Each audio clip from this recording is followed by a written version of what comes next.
Welcome to the Mobile Home Park Mastery Podcast, where you will learn how to identify, evaluate, negotiate, perform due diligence on, finance, turn around, and operate mobile home parks.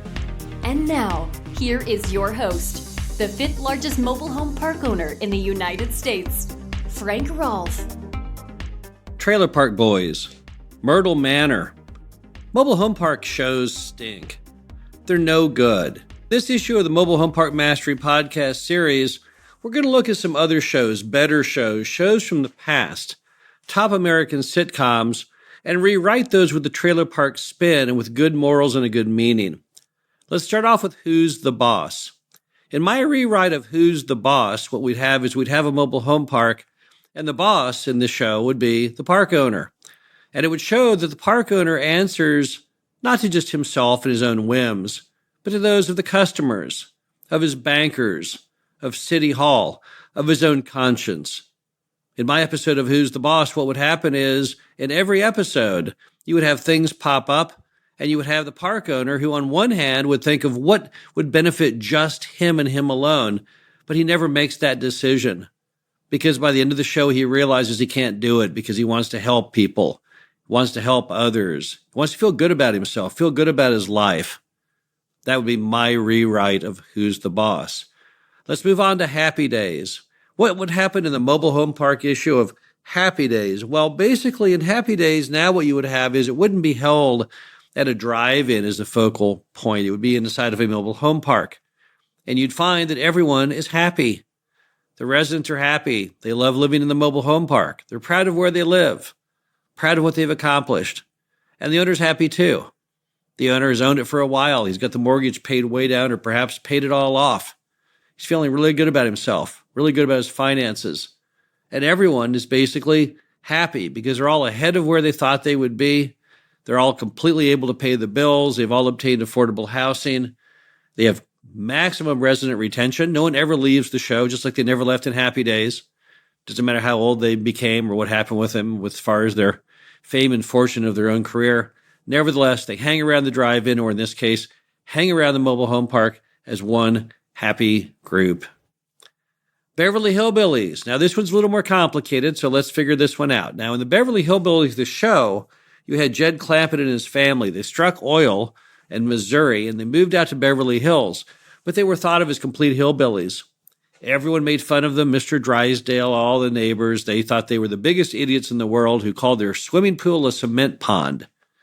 In this episode of the Beverly Hillbillies, in the new Trailer Park edition, you'd have a whole very different item. You'd show and showcase one of those mobile home parks out there in California, one of the ones in Malibu, one of the ones where the rents are $2,000 a month or more.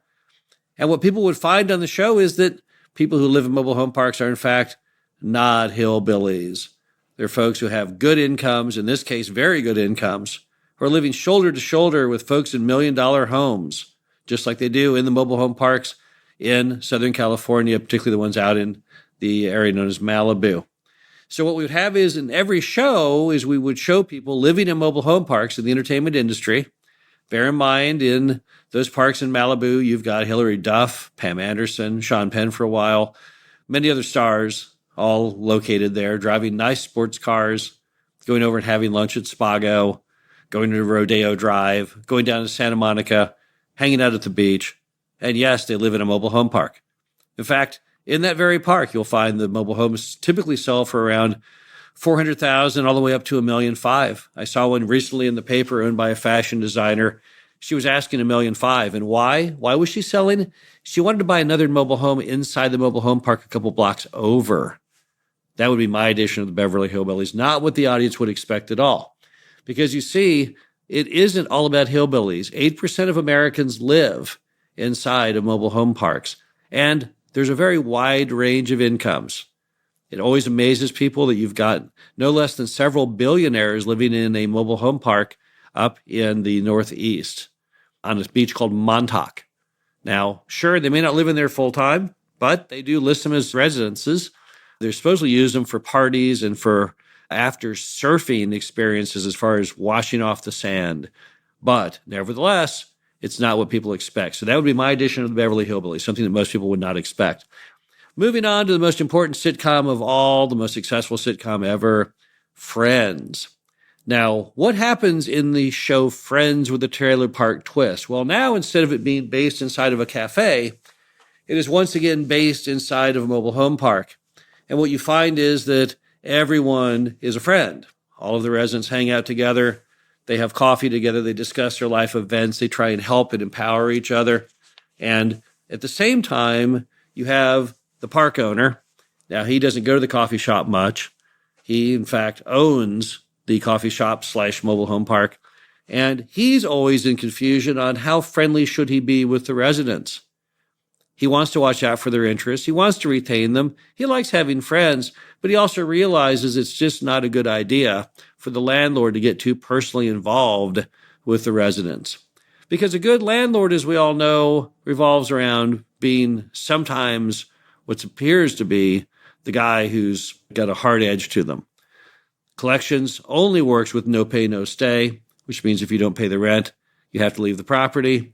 And rules enforcement only works with no play, no stay. If you won't play by the rules, you can't live there either. Simply not fair to the other residents to have folks living in the mobile home park who either won't pay the rent or won't follow the rules. Not fair, the impact, the quality of life of the other residents. So in this show, you'd have two different dynamics. You would have a show showing how friendly the residents are with each other, even though they're from completely different walks of life often. People who are young, people who are old, people who are employed, people who are in retirement, and perhaps people who were employed and just lost their job. But nevertheless, they get along well. They care about each other. They have a sense of community, a communal respect for each other. And at the same time, you have this other party floating around, which is the owner himself, who constantly is bewildered. How friendly should he be? Should he be the tough guy on collections? Should he be the tough guy in rules? Should he be the guy that has to make all the worries about paying the bills, paying the taxes, and keeping that mobile home park open? Or should he instead just become another one of the gang, one of their pals? But perhaps if that happens, their best interest will be ruined. He won't be able to pay the mortgage. They might all be displaced. He won't be able to make any money. Possibly he will then give in and have the thing redeveloped into another use. So that would be my version of the mobile home park version of Friends. Now, why will we never see any of these shows made? Well, it's because perhaps I'm the only one who thinks it would be interesting. But I think it's very unfair, the portrayal that we have received in the media for all these years. There was a different time. If you look back not that long ago, mobile home parks were respectable in the eyes of the media and in the eyes of television. My gosh, Elvis lived in them twice. Lucy and Ricky lived in them once. And there's a lot of other shows, even in the 70s, that had positive portrayals of mobile homes and those who live in them. So what the heck happened? I don't know. Somehow or other, we got crosswise with the media, and now they just tool all over the industry at every possible chance. Kind of sad. But there's so many great shows you could produce, so many shows with great morals that are just hanging around there ready to be made. I did a screen test for a show just a few years ago. I was very excited about it. It was going to be called Trailer Park Rescue. My contract ended a few years ago, so I can now freely tell you what the show is going to be about was basically a show in which you follow the course of action of someone who buys a mobile home park and then tries to turn it around. The very thing that we all do. The very thing is, it's not a very special idea. It's not different, but it would have been a positive portrayal, at least, of what park owners do. Buying the mobile home park, figuring out what improvements to be made, putting in the CapEx to make those improvements, and seeing the general reaction of the residents as their home becomes very, very nice and they can be very proud of living there. Sadly, it never got off the ground. What happened to it? Well, even though they picked the cast for the show, I was to be the host, they couldn't get the funding for it because they just kind of thought no one cared. Early studies showed that although the average American would love to watch the Kardashians or people getting bitten by reptiles or making giant swords on Forged in Fire, they simply didn't want to see the mobile home park version of Forged in Fire. They didn't want to see people taking an old mobile home park and bringing it back to life. Just not interesting enough, sadly. But perhaps someday positive programming will return. I always hope it will. Every time they talk about the new series coming out on television, I always look through the listings, hoping I'll see something positive on our industry, but sadly not. But at least I've now given you a few ideas how you could construct a happy show with good morals about the mobile home park industry. Hopefully someone listening will pick up the ball and run with it. Hopefully someone listening to this podcast works in Hollywood and can go up to someone who actually produces shows and say, have I got a great idea for you? I heard it on this Mobile Home Park Mastery podcast, and who knows, it may become the next big hit.